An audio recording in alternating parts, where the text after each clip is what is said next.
Hello, welcome. We'll just wait for a few others to. We've got everybody. Some might be going to watch the recording rather than the weather's not brilliant out there either, so hopefully everyone's safe.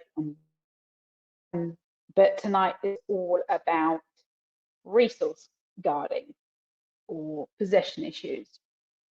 So we'll be going through what is resource guarding, what's the function of it, why does it evolve, and what can essentially make it evolve and progress, sometimes some quite serious other conditions. So it's a really good thing to understand whether you're a pet dog owner and you're experiencing these sorts of issues, or you want to prevent these issues from arising, or whether you are a trainer and you are, working with clients on a regular basis where you need to give them good advice and make sure that they are, doing everything to help improve how the dog feels around these sorts of things, and perhaps change their perspective on what their approach is and what they have been doing. So we'll get started, and if others turn up at the same time, that's great, but we'll cut straight through to it. So, essentially I'm going to go through it all and a step-by-step process of breaking it down.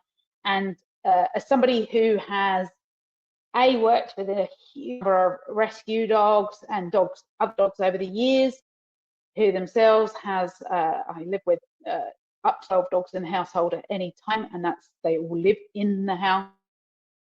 Resource is, surprisingly common. And, how do you define it? Resource guarding to me is anything a dog deems as, valuable. We don't dictate that. They can decide, just like people, they decide what they think is valuable to them. We may not always understand why they think it's. I can hopefully shed some light on that to you tonight. And what I would say is guided. There's some you have to look and go, does that fall into some more natural behaviours? Is it natural behaviour to display into some cases, and some that are deemed as resource guarding but perhaps aren't really about the resources themselves. Some very complex cases out there that I've had to deal with. So what I'll be doing is going through what I've experienced with dogs that demonstrate some resource guarding. We have multiple dogs here that demonstrate, and I would say it's probably one of the most common reasons that dogs are given up if they're showing aggression towards people or towards other dogs over things. And what we do when we take in a dog with perhaps these behaviours, and how we can assist them and make them feel different and change their behaviour as much as possible, so that they're happier, healthier dogs, and they can live good lives with people and other dogs. So what is the function of the behaviour? Well, why do dogs guard things? And I think that's really important. We need to know that. So of course, really the main reason that dogs will do this is to stop anything they deem as a threat to that item. Now, I say item, it can be a variety of things. There can be resource guarding over food, and that can, again, range in a spectrum of what they classify as food. High value items or higher value foods can, trigger sometimes these behaviors and not normal food. It can be toys, it can be prey, it can be spaces, it can be people, it can be access to things, doorways, beds, it could be situational. So there's a lot of different things that contribute sometimes to resource guarding, but in essence, the function of the behaviour is to try and stop whatever they feel is threatening them in that moment. Obviously, with an item, it's to maintain possession of that item. Some dogs, it's about feeling more in control under a state of stress or anxiety. At its core, it is a survival instinct. It's something that, dogs are primed for, because it would be necessary should they ever, have to survive in more adverse conditions. So, and we see it in people too. We can't say this is just solely something that dogs do. We see it in people, and we can see it demonstrated, in other species too. So where can it start? Well, in essence, we start to see these behaviours from a variety of different places. And it's not always what you think. So first off, let's come to litters of puppies. I've seen plenty of litters of puppies. I've raised puppies myself.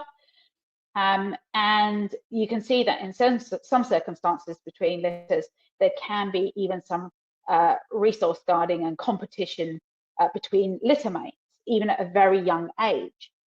So, why do some demonstrate it and why do others not demonstrate? So first thing we must always consider is the litter size. If a large litter is born, so that is something really over the scope of around about 8 puppies, possibly over 10, then it goes without saying that the mother or the dam does not have enough nipples for all those puppies to feed at the same time. So there is more likely to be really competition to access the milk from her. So we know that large litters can create more competitive behaviours in puppies and create more stress in those puppies because there may not be easy access to that food at all times. And obviously that is essentially also affected by the people involved with the breeding of that dog, if there are any people, and how they assist all those puppies ensuring they are all well fed. That can have a dramatic influence how they turn out. On the other side of that coin, we can go to a litter that is very small, perhaps 2 puppies or a singular puppy, where they have free, ready access to supplies of milk at any stage without competition. So they never really learn about sharing and that element of competition. So can find that a struggle perhaps later on in life. So litters of puppies are things we have to consider. Is there anything that we see when they were very young, when they first start suckling and drinking from the mum, and then perhaps when they move on to solids, do we see more elements of competition from them as they move and get a little bit older? Again, that is influenced by how the setup is by the people breeding those puppies. So if there, for example, are 8 puppies, there should be 10 bowls available, and all pups should feed separately, not out of one bowl. That ensures that every pup is getting their needs met. And if one pushes the other one out the way, which often happens, you can maneuver that puppy to that spare bowl where there's additional food. So there is never a lack of resources at any time for those puppies. So again, the right setup with the breeders will influence, how dogs feel about these sorts of things. Did they have exposure as well when they were growing up to a range of novelty items, so toys and things like that, and bones and chews? Were they sufficient for the number that were there, or was there competition over these things, or they never really had exposure? So they really are quite valuable because they're very rare. So set up for litters can set a precedent for, their future lives, how they feel about things around resources. But it doesn't always dictate that means you will have a dog that resource guards down the line. It's not the sole reason why that happens. A lot of people think that if a dog hasn't had enough food or perhaps has been emaciated, they're more likely to resource guard. Well, actually, that's not always the case in my experience, particularly rescue dogs that often come in a poor state. Once they are, satisfied and fed and put on weight, they don't always show resource guarding traits. So that will promote resource guarding in dogs. So what else can contribute to these types of behaviours? So genetic traits are something we have to consider.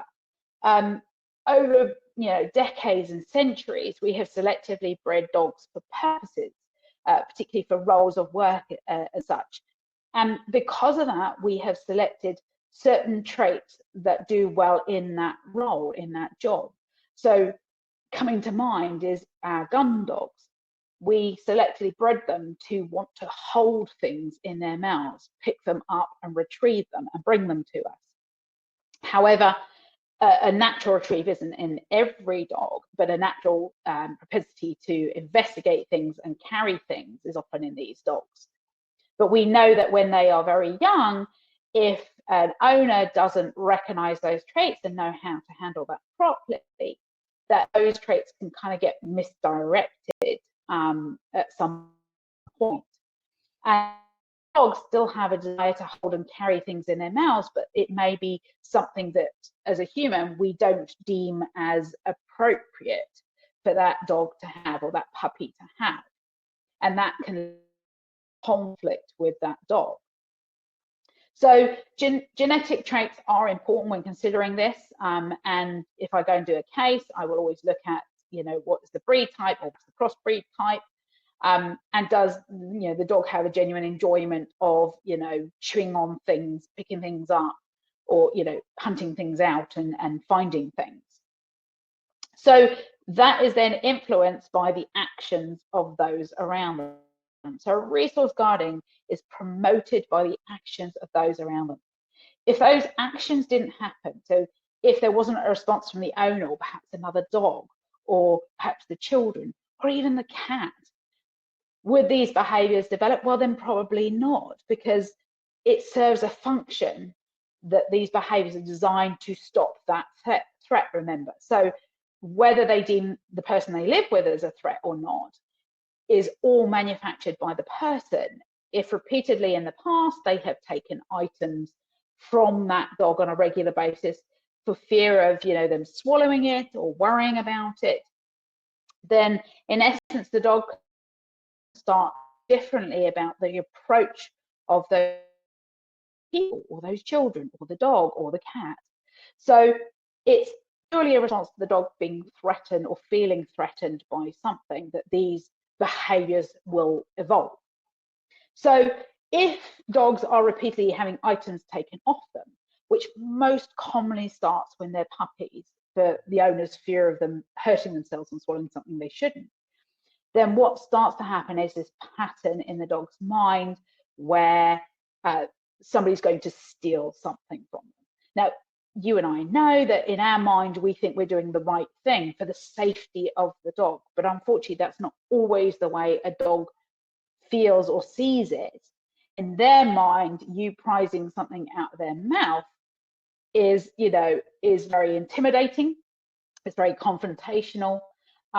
And it's a sign that every time you approach, you're going to make them feel uncomfortable and you're going to take these things from them. So this can lead to 3 responses to that sort of setup. Dogs will generally go down 3 different routes, and it depends on a few things: personality type, experience, things. Then out for or that correction or that. We'll look at that because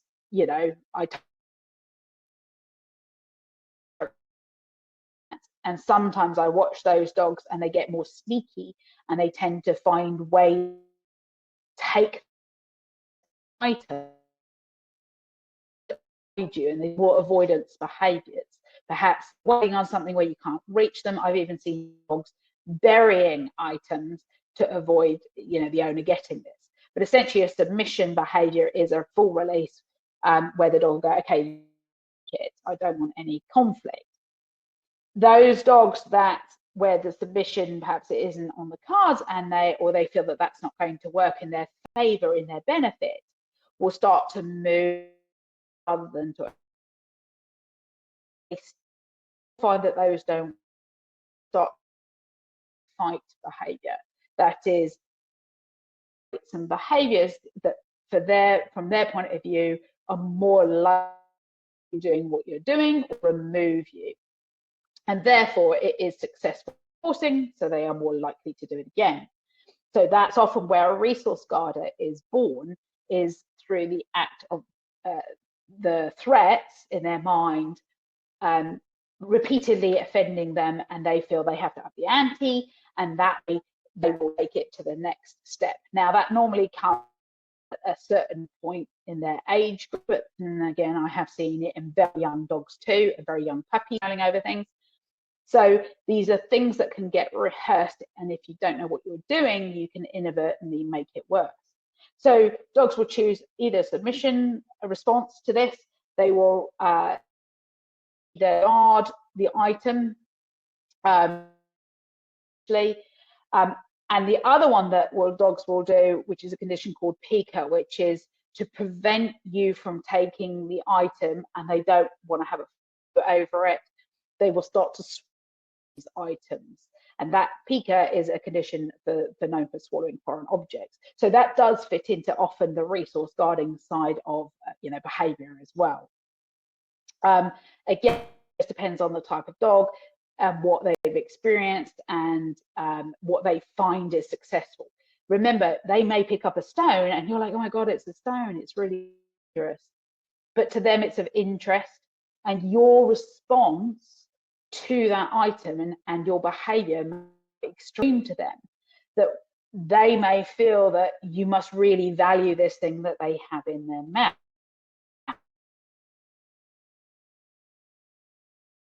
So greatly in their mouth, then it must be valuable, so it perpetuates the situation.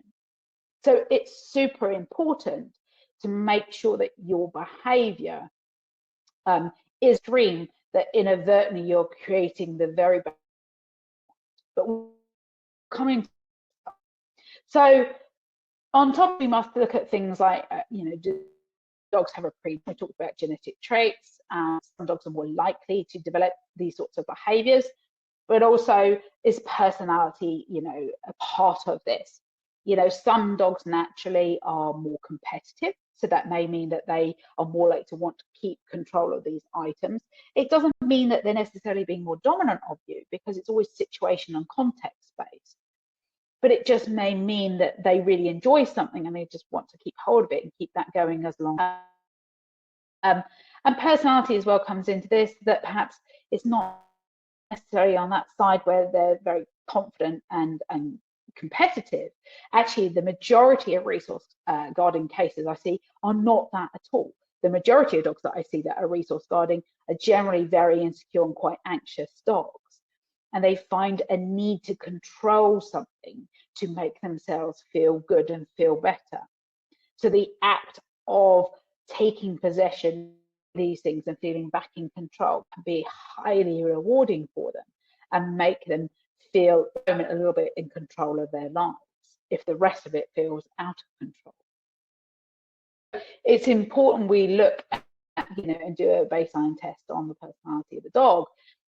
There's a lot of very poor advice out there about, if a dog growls at you over something, well, then they must be dominant. Well, that's simply the case. 99% of the time, it's very rare that it's a dominant-based issue towards you. It's normally something that has evolved in response to the behaviors from those around them. So, when I'm working with cases, we look at all of these things. Certainly I come across a huge number of people that have had really poor advice. Need to take control, you need to be boss, you can't let them do this to you. You a dog, what's next, and then do this, not let you do that. Well, here's the thing. They're dogs, we're people. I don't think they think we're dogs, in all honesty. I mean, there's no evidence to show that they think we're dogs. We live cooperatively, and when you have a cooperative relationship, it should be of mutual benefit. So these problems tend to start to evolve when that balance is out of whack. If it's one-sided from one party, then the whole relationship can start to become unstable. So it's super important that we don't think of it as the dog is, out to get you or doing anything to dominate you. It's very rarely that. It's much more about how the dog feels emotionally in that moment and the situations that you may accidentally and inadvertently be putting them in by your own responses, or perhaps that of your other dog, or even something else around you like the cat, because even they can create guarding problems in dogs.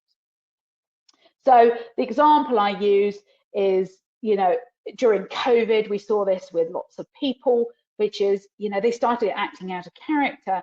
They start getting stressed about, the resources around them.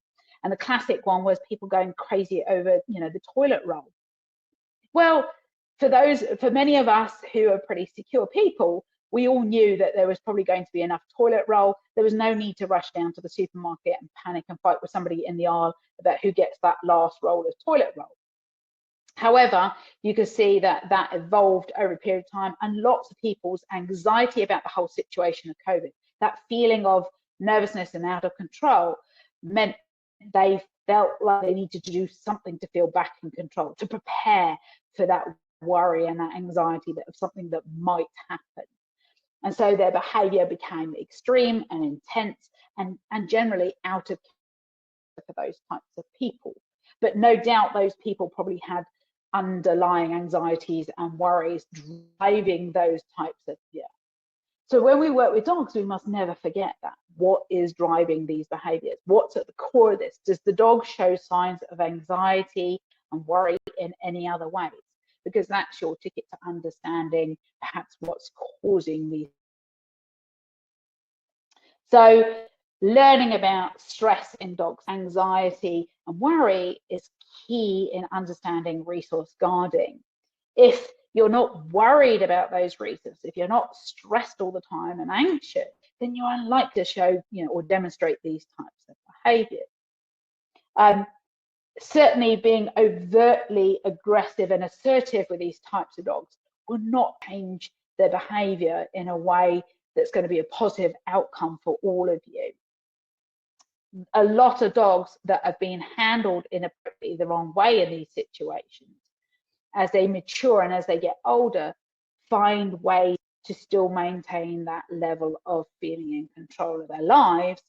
And so the behavior starts to intensify and become more frequent and more generalized. So rather than just one item, it starts to morph into them guarding lots of different things. So we've got to always think about, in a household, how is that dog feeling affected by everybody in the household? Is there anybody in the household that is causing particular stress for that dog, or perhaps instability in the that with resource guarding, it often comes about from insecure relationships as well, whether that's between, two dogs or other dogs in the house or with the people. It's often born out of that, and they feel that other person or that other thing is unpredictable. So how can we go about making sure that their manners, and that in turn will help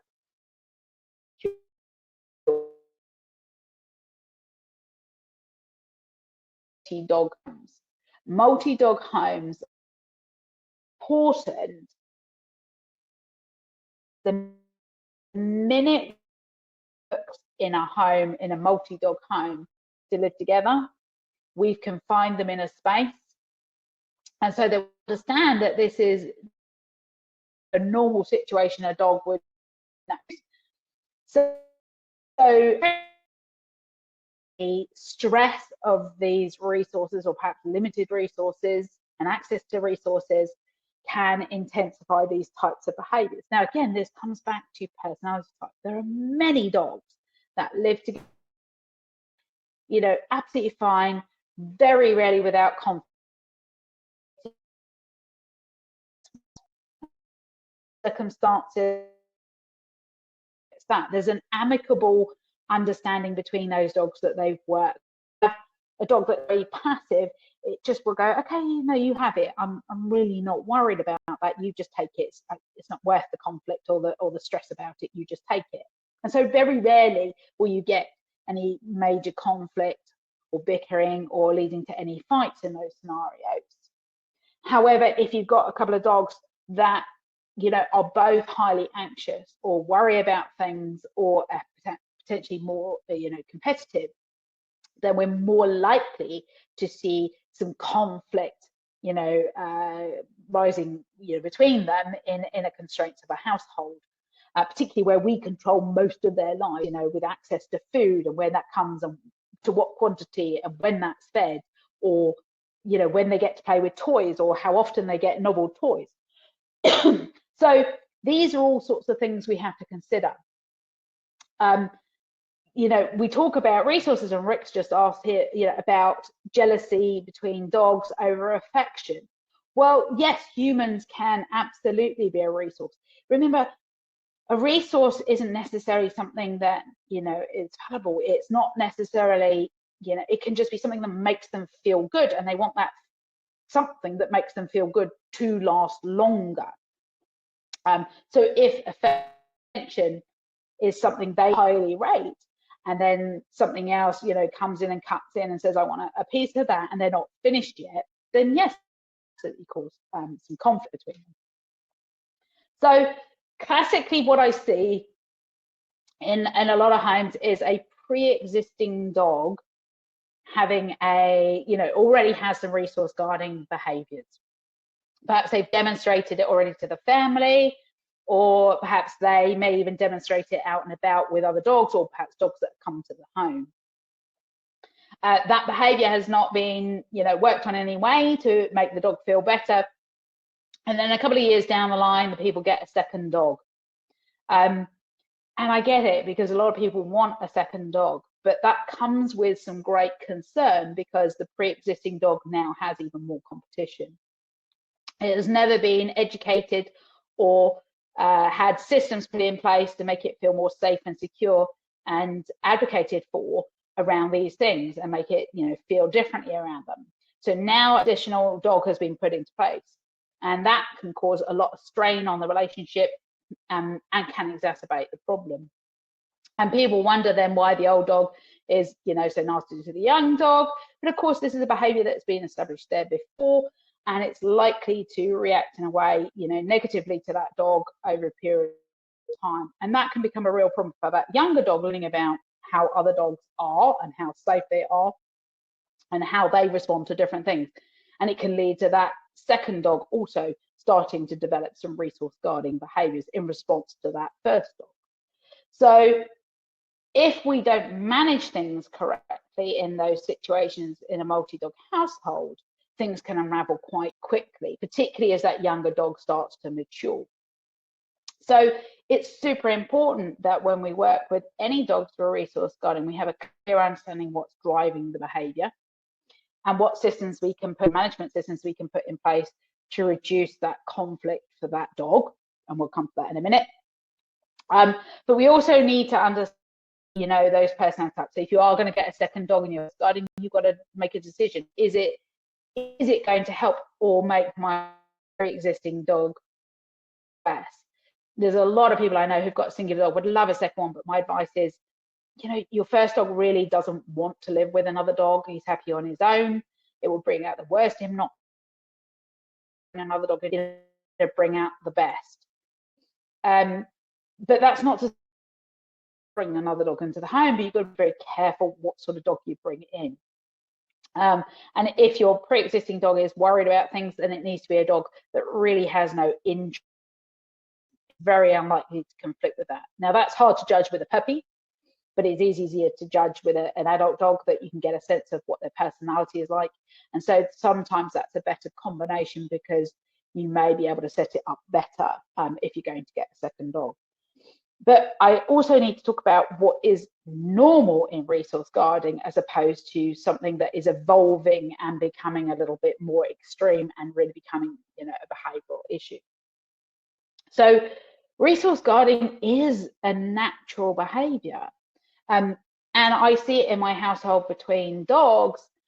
And it's for me to make sure that the dogs all have enough access to resources. And what do we mean by that? Well, there should be multiple bowls in the household of water, so that they're not all fighting over one.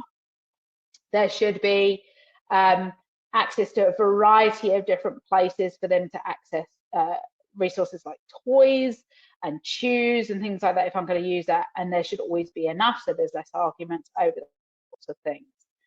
So my general rule is, for example, if you had 2 dogs, there should be a minimum 5 multiples of those things for those dogs to access, so that if one takes the other one can go to something else. Now, sure, most of you realise just like children, they always want what the other one's got. So whilst we can provide lots of resources for these dogs, it's really important that we are supervising really carefully and that we are refereeing appropriately. If one is, consistently taking something or the other, it's our job to referee that and make sure that that is not becoming a bit of bullying behavior between those dogs, and too much overt possession, which is creating some constraints between those dogs as well. So it's super important we're there to supervise and we're monitoring. But I would add that communication between dogs here is very important.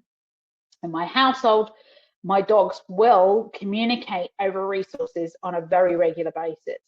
Now, those resources can be anything from which bed they're going to go on.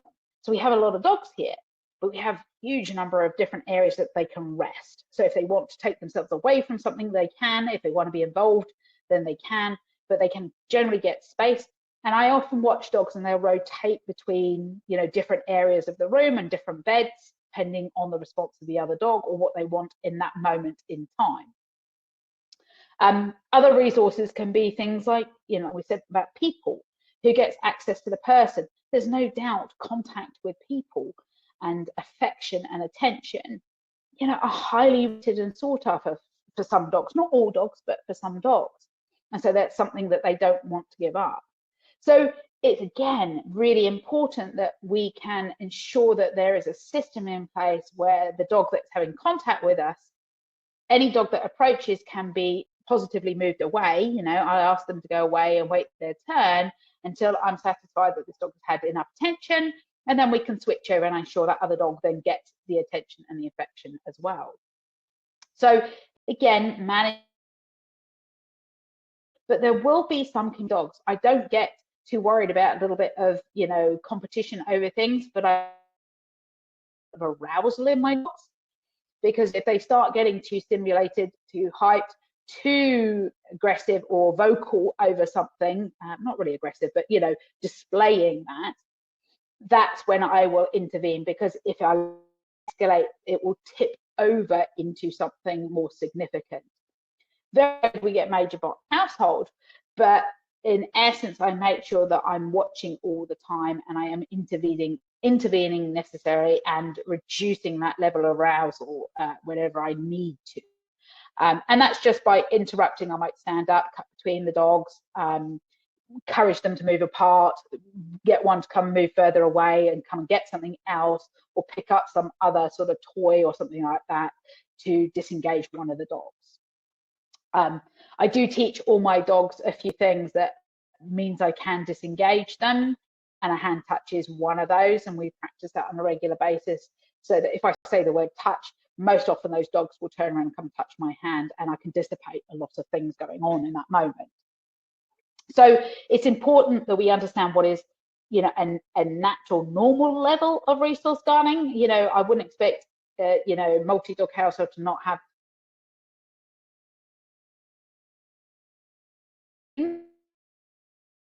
Where do we start to realize it? Well, that's all really in the body. How it differs that dog, how much is it puffing itself up?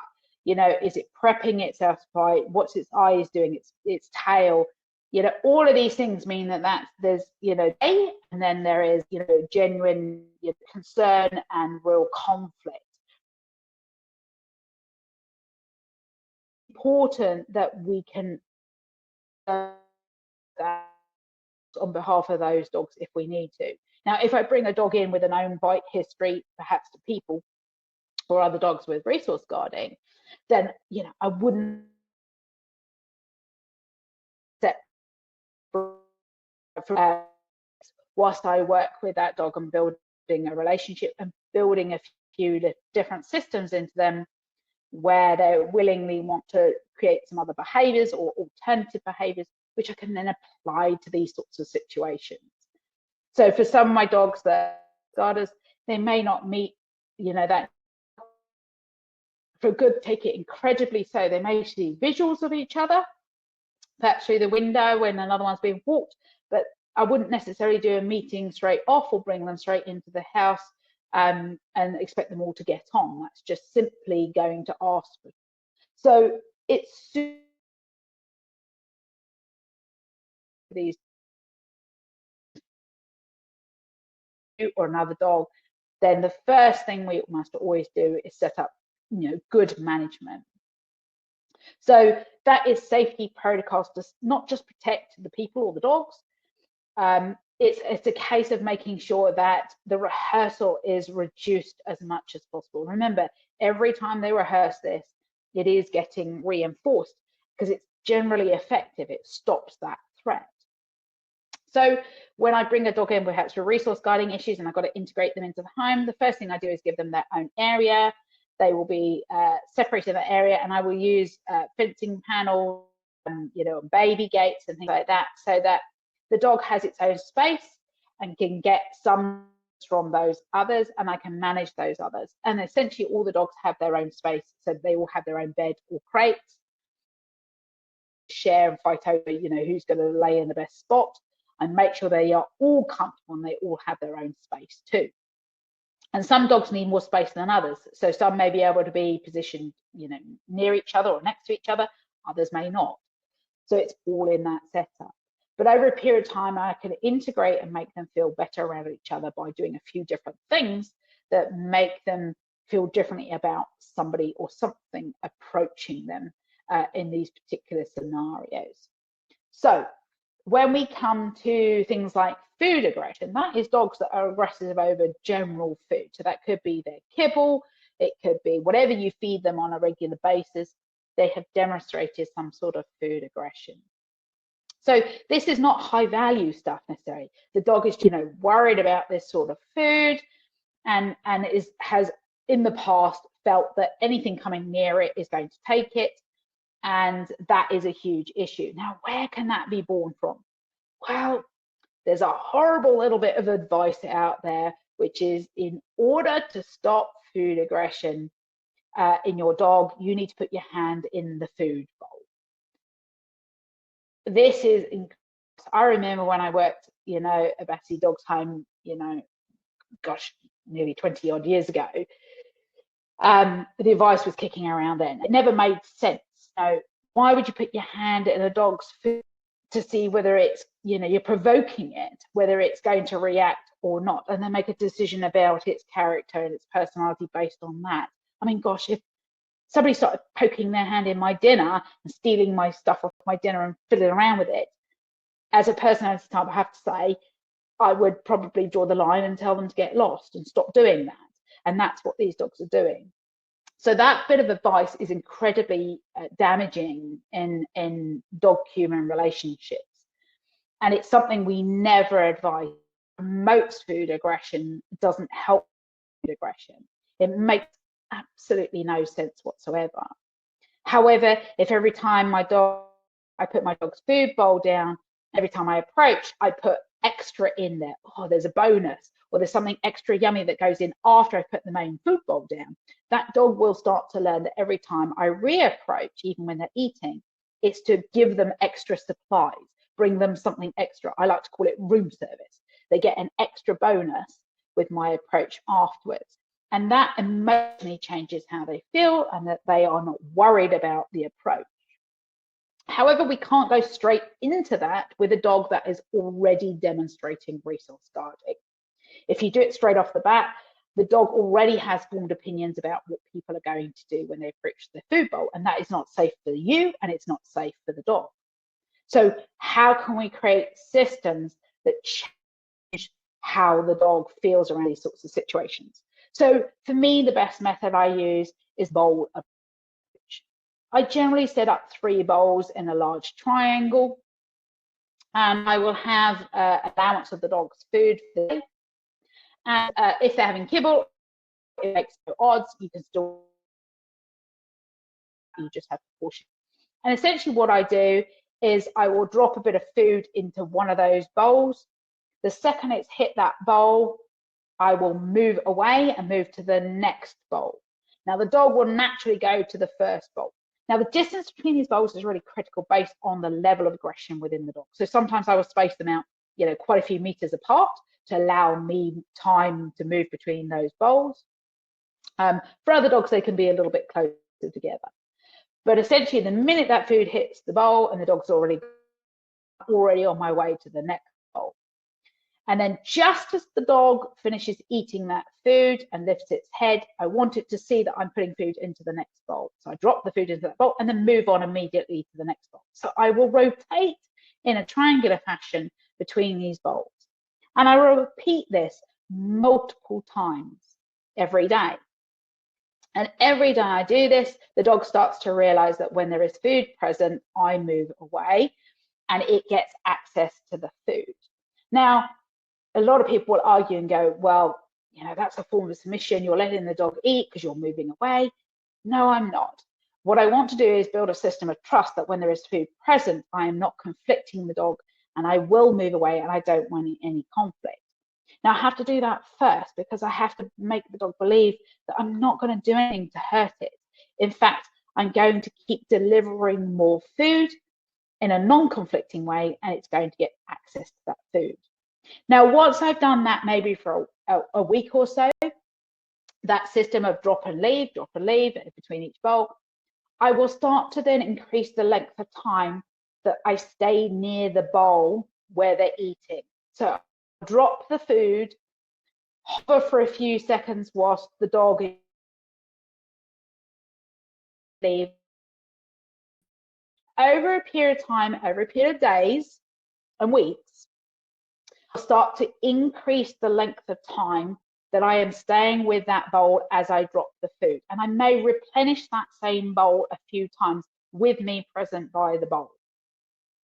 If at any stage the dog gives me any indication that they're uncomfortable or, they stiffen up or they growl or anything like that, then I will always move away. I will respect the dog's wishes that was too much at that time.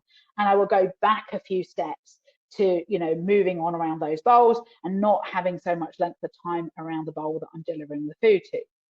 But in my experience over a period of time, that when you do this, the dog will start to learn that your presence by the bowl keeps on delivering more, and then you leave, and then you go and fill up another bowl and they get more food. In the end, you can start to change the system, which is you can start to maneuver between those bowls, those triangular bowls, in any fashion you like. So you can go in any direction you like, and the dog will start to learn that your movement towards the bowl indicates a delivery, not a takeout. And that's what we're talking about. I'm delivering food, I'm not taking away, I'm not taking it out from the bowl. And the dog starts to get excited about your the bowl. And what starts to happen over a period of time is the dog runs to the bowl before you put the food, waits for you delivering food. That starts to change how the dog feels. If you want to change the behavior of the dog, you have to change the emotional response. Now, it doesn't happen overnight, and every dog is different in my experience. But I found that this is a very effective method as long as you can read the behavior of the dog and that you don't rush the system. This system only works in accordance with the dog's behavior. To use one another's beds and crates. I'll come back in a minute, Brian, but yes, but I'll explain how and why. So that 3-bowl system for the food aggression is a really good one. You can only do it in a very controlled way, and to do this with another dog, then you can use this system with another dog, and getting it to feel comfortable in the presence of another is in place. The 3-bowl system on both sides, there will need to be 2 people doing this at the same time. And what you're doing inadvertently is every time each dog moves to their own bowl, you are teaching the other dog that the movement of the other dog isn't towards their bowl, it's actually prompting the release of more food. So we try and time it that each movement is sequenced together at the same time, so the dogs learn that the movement of the other dog was also the trigger for the release and the delivery of the food.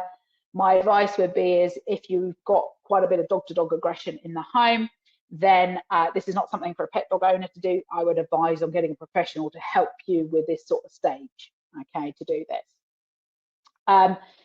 On that note, though, if there is dog-dog aggression over resources in the home, then for some people, those things present call for their daily food. But if we have something like high value resource like bones and things, and it's causing too much conflict, then the simple solution is to not have those in your home in a confined space where the dogs don't have options to move away.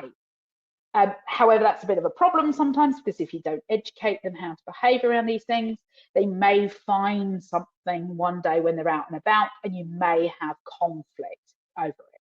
But you have to weigh that up yourself. What's the risk of that? And make a decision, you know, based on what you think is.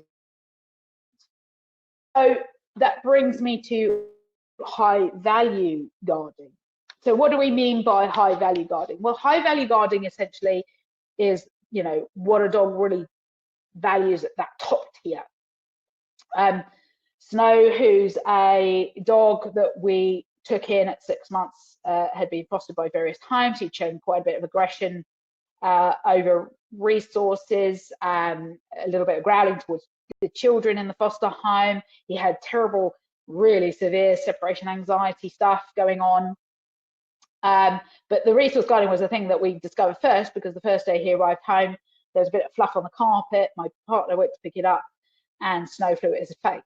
And this was not something we were aware of. We were aware of the separation anxiety, but we weren't aware of, you know, the resource guarding. So he had generalized his guarding to a whole variety of things at that stage. But the real kicker for him was when he got something super high value.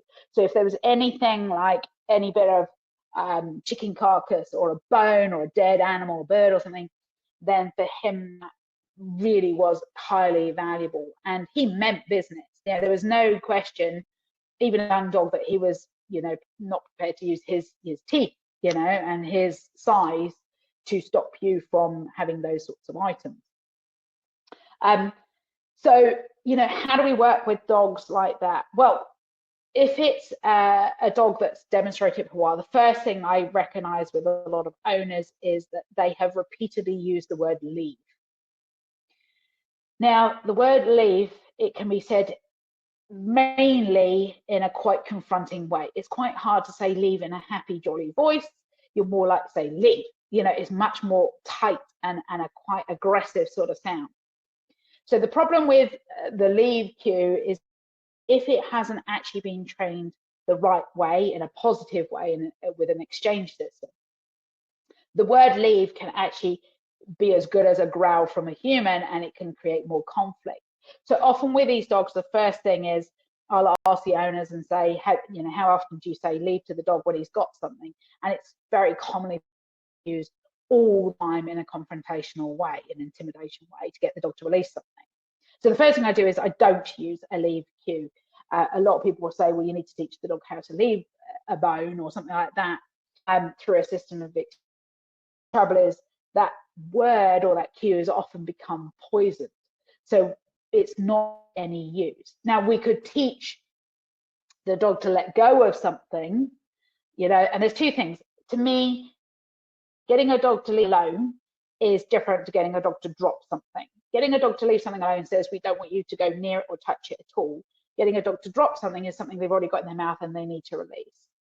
There's different ways of teaching those, and I teach them both very differently in different ways. The drop cue is always based on an exchange system. I liken it again to gun dogs. If I want a dog to retrieve a bird to me, I don't want them to possess the bird. I want them to bring the bird and feel encouraged to bring it to me in exchange for something else. So we never touch around the face, we never handle the bird or anything around their, you know, when it's in their mouth. We touch perhaps their body, reward them and praise them around the body, and then we'll switch out for some other reward exchange. That way the bird becomes the higher value, only, you know, the system of exchange is more reliable and predictable for them. It's of more benefit. But so that's a drop cue. If I'm teaching a dog to not touch something, then I will train that systematically on a process of, if you don't take this, I'll give you this. If you don't take this, I'll give you this. And repeatedly over a period of time, the dog starts to believe whatever you say, don't take it, isn't worth what they're getting in exchange on a regular basis. It's more guaranteed they're going to get reward, even if it ends up being smaller than that big reward. In their mind, systematically over a period of time and repetition, they're guaranteed success on the alternative, and they will pick and start to choose that. So it's super important that we can teach that. However, sometimes things unexpectedly happen, and even then it can make things really tricky for us in that moment if we haven't had enough rehearsal. So Snow, the dog that I was talking about, we were walking one day on a small harbour beach somewhere, and he disappeared into the bushes, and I thought that was odd, and I didn't know where he was. And I heard him, you know, as I approached, I heard him growling. I thought, oh God, he's got something. I don't know what it is. Obviously, knowing that he had, you know, a resource guarding background, I had to be careful. I had made my lead into a slip lead if I needed to sort of and lasso him at a distance, if I needed to, you know, move him away from something dangerous, if I couldn't, you know, work with him in that moment. I had rewards, I had treats on me. However, he'd found, you know, something that was enormous. It was a hugely wrapped rump steak that obviously somebody had stolen it, and it got washed up on the ties within date. And you see in that moment, I hadn't had enough rehearsal with him for this size of value, that in his mind he went, this is more valuable than this one. Anything you're offering me, it's not going to cut it. And in fairness, keepers, I totally understood. So in the decision of how am I going to get him back, to get him away from this, he's not going to be able to assume it all in one go. What can I do? So in that moment, I had to come up with a different plan, and inadvertently, I came up with a different system for high value, you know, guarding and making sure that they feel like they can still have these things. So in that moment, I lassoed him with my lead. I managed to get over his head at distance, so without me having to touch him. Quick note on that, always good to have a lead that's around about 2 meters in length, because it gives you enough distance away from the dog if you need to do it.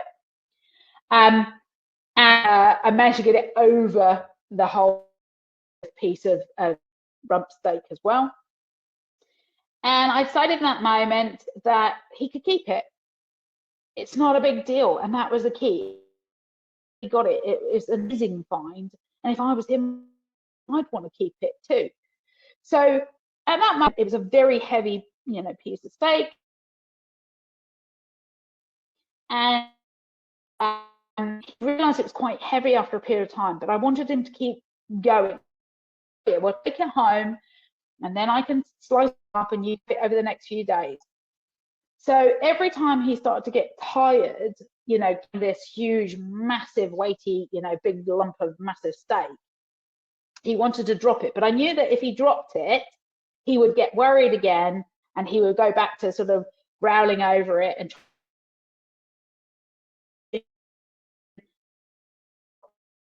walking, keep his head up so that he could drop it. I asked him to pick it up again. I did a bit of reverse. No, you pick it up, come on, you carry it.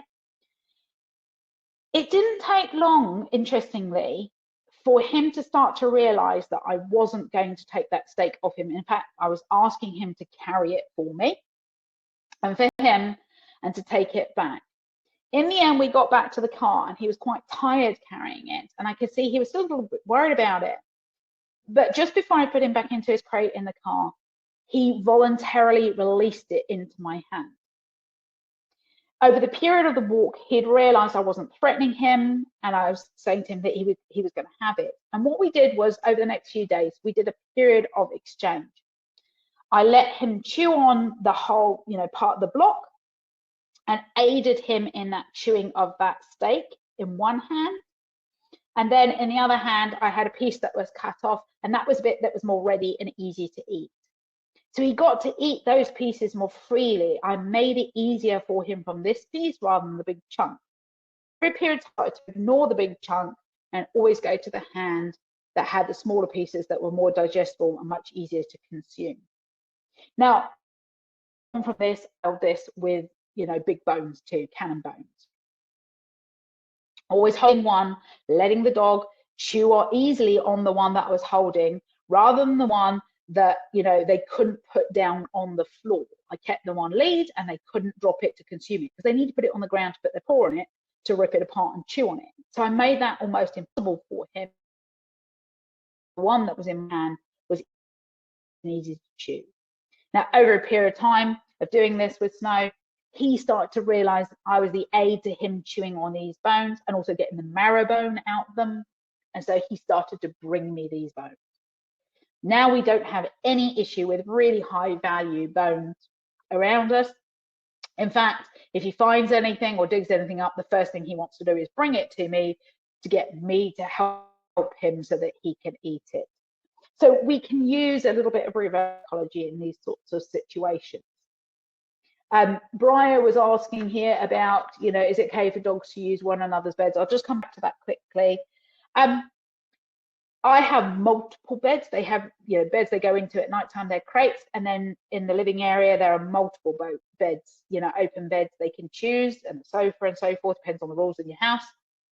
I have no problem dogs going in and out of beds unless it is strictly for feeding times or bed times. Then there is absolutely zero sharing, and I prefer that. I don't want any conflict around those times. I'll have learned when to pre-anticipate when that food's coming.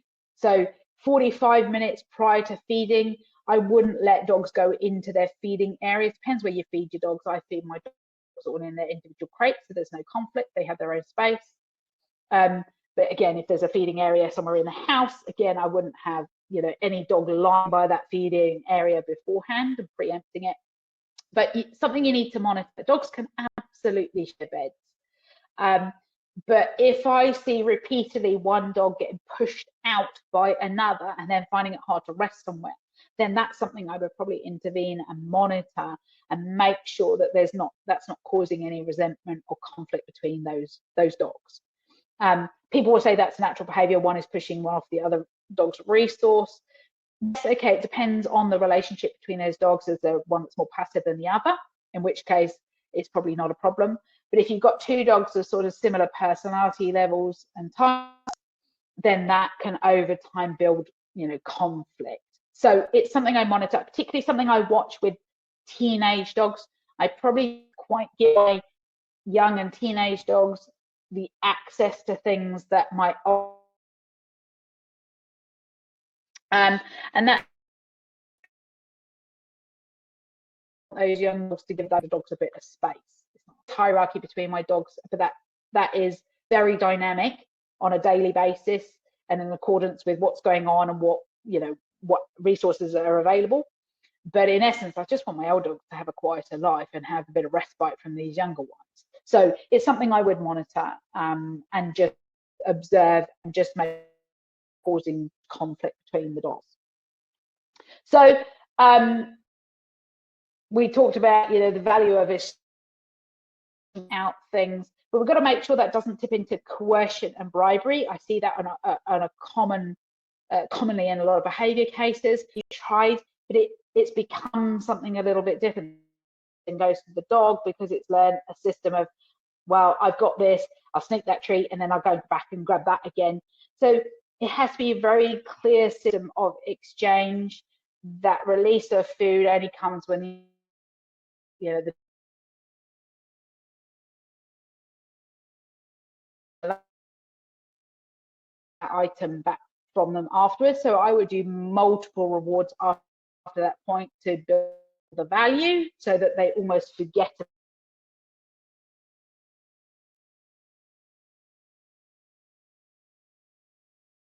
those sorts of things. So something, the more they want it. Socks, you know, it's got your scent all over it. Your reaction makes them think it's really valuable. Back, so the more you do that, the more they think you want it, and it becomes like a big game. To be a little bit careful. You could use something of equivalent value. You know, sometimes with a sock, I'll go and get another sock that's identical and go, well, I don't care about your one, I've got a better one. Mine's better than yours, you want the one that I've got. And that reverse psychology again can aid and they forget one, and then and then very quickly I can pick up the other one, and then inadvertently I can actually throw something else and get them more interested in that, and just in that. There are also, oh, hold on, we've got another question. What if them immediately? Look, if you see them and you actively see them have something that is absolutely just,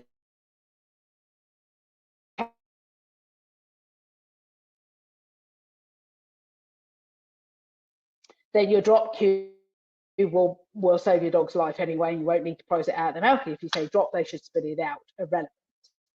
But if you haven't had time to rehearse that and they've got hold of something that's really dangerous. Interestingly, actually, one of my dogs found knocked the TV remote off the sofa yesterday, and I hadn't noticed that the batteries had come out. Really dangerous. Had I not seen it, I wouldn't have known. But the dogs didn't seem to be interested in it. But look, if it's something super, try and get it out their mouth. Are apprehensive about your approach, so you need to make sure that you really boost your exchange after a major issue. Okay. What steps should you take if your dog is a pattern? Okay, well, this is a really good one. Resource guarding people is, remember, if there's a deficit of attention and one-on-one time, it's more likely to happen. So they're more likely to compete over the period of time where you sit down and you're available for that attention and affection. Second one is get up and move and leave, so that you are not holding that conflict in position between those two dogs. But by far, the best thing I teach my out of the context first is teaching them away. On your bed, go lie down, away, or move away, and that way the dog has got a positive response to that. It's not move away because I'm angry with you. It's move away, cursed it, that. The dog the way, and I can move this one away and then invite back here, so that we start to build a system of contact. Now, if you've got a really young dog, that's quite a complex thing to teach, so it's more about management. So that young is much more likely to invade the personal space of you and that other dog. So key there is baby gates, and if necessary tethering the dog to a piece of furniture so that they can't going over, and then you can actively go to them and give them attention when it's a common management. If I have an older dog, a younger dog is God. It's a common misconception. Sometimes it's the dog is uncomfortable with that young dog. Their relationship isn't strong enough, is uncomfortable with them in their personal, particularly when they're trying to relax. So sometimes it can look like they're guarding you, but it's actually a self-preservation. You've got to be a little bit careful with that. If that's the case, then still my advice is that the offender should always be removed, not one that is trying to display their discomfort. And the worst thing you can do is tell that dog off for displaying their discomfort, because if they can't voice that they're uncomfortable, then that's going to be a real problem in future. So remember, if the growling starts because something approaches them, your job is to either move away the thing that's offending them, or move yourself away from the offender, create more space, more distance. Okay.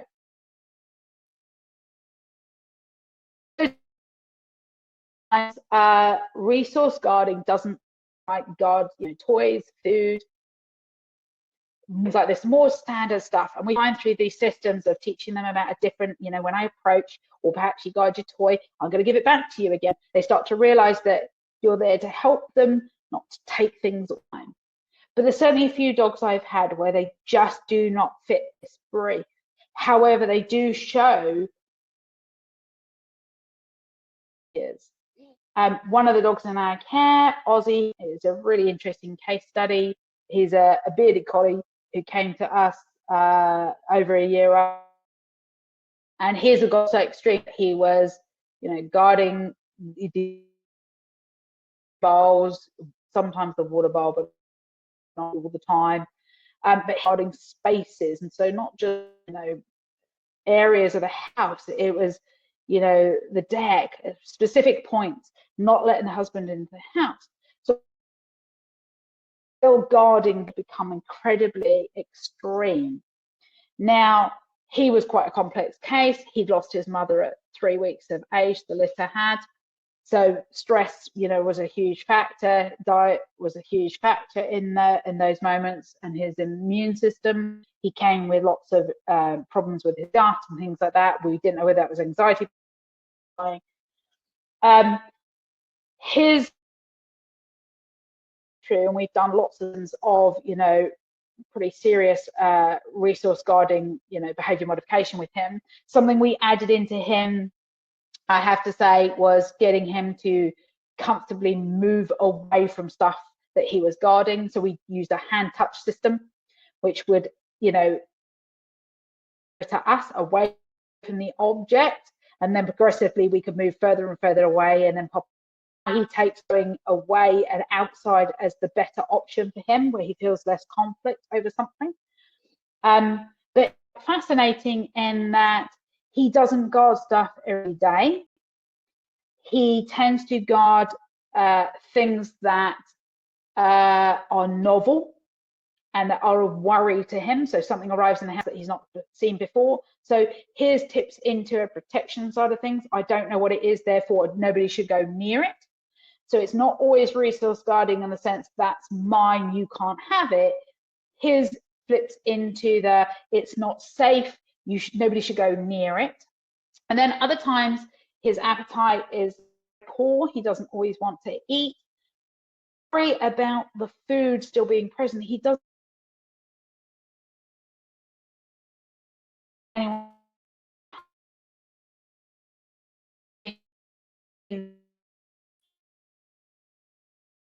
probably one of the highest I've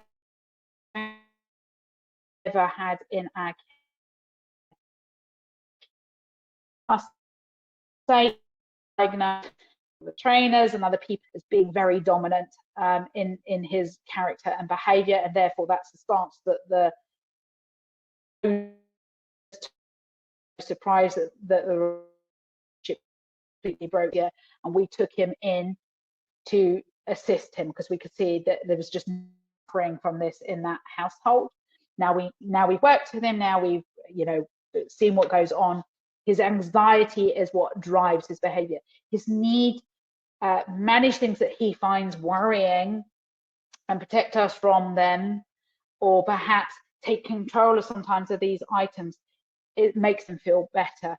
I think he feels so out of control with anxiety sometimes that he finds any little things he can, to control, to just feel back in control again. Now, he is a bit of a collie. Controlling instincts in these dogs is more prevalent as well. So we could say that it's misdirected, control behaviors as well. But he's probably one of the most complex cases we've ever had. We've decided that he is not rehomeable as he is. They're often known as Jekyll and Hyde dogs. And whilst we can manage him and take dog out and about, and you wouldn't think there's anything wrong with him when he's out and about, it's all what's in with other dogs too, whilst behavior. So it requires a huge amount of management. So the prognosis for him is quite different. Trying to rehome a dog like that and explain that to somebody with that, with his high levels of anxiety is quite different. He is on medication for his anxiety, which is assisted and on probiotic serotonin intake too. And those things have helped. But there's probably a limit. We won't fix him. I hate that word. We never fix dogs. We work with them, and we work with them on a daily basis. Whatever he presents to us on a daily basis, that's the thing with anxiety. It varies, day to day, and with outside stresses that influences him. But is he safe? Yes. We've put systems in place where he now feels he can communicate to us how he feels, so that he never has to take it any further. And I think that's super important when you're working with resource guarding, dogs or dogs with these types of aggressive behaviors, to whatever degree it is. Our job is to simply make them feel safer. So what steps should you take if your dog is resource guarding a person? Said about we've pretty much all the questions from you guys. Advice is, though, if you are your response is everything, your management is everything, your setup is everything. It's a natural part of behavior, of negotiations, particularly between dogs. Dogs are better at working out those negotiations than we are sometimes, because our responses are quite different, because we view things differently. But my advice is create patterns of behavior which encourage the dog to move away for some alternative reward at the context of that. Build in hand touches, an away cue, whatever you want on your bed cue, something that is, makes them feel safe. And that way you will start to find that the dogs respond. Think about that drop and leave cue, how you can build it in a way where it's in an emergency. Okay, yep, you've just got to get something out of their mouth. But just understand that if you persistently did that over a period of time, a lot of dogs are going to start to feel approach or find ways to avoid you, and therefore up the ante when you get more confrontational with them. So look at resource guarding as it is a natural behavior that can be exacerbated often by external stimulus. So that means that if we can manage those stimulus and change their responses, then often these behaviors start to reduce and subside. Some dogs, it vanishes completely. Some dogs, it's always there, a little bit under the surface, and will require ongoing management for life. But if you get in the habit of doing these things, then it's something that you can live with very easily and very readily. So I hope you've all enjoyed that. You can always get in touch with us at allsortsdogtrainingnz@gmail.com if you have any questions or queries, or would like some, one-on-one advice about anything particular with any of your dogs. But essentially, with these types of behaviors, they are something you can work with the dog, as long as you have an understanding and an empathy how they see things. Thanks for listening, guys. Thank you for the questions, and good night.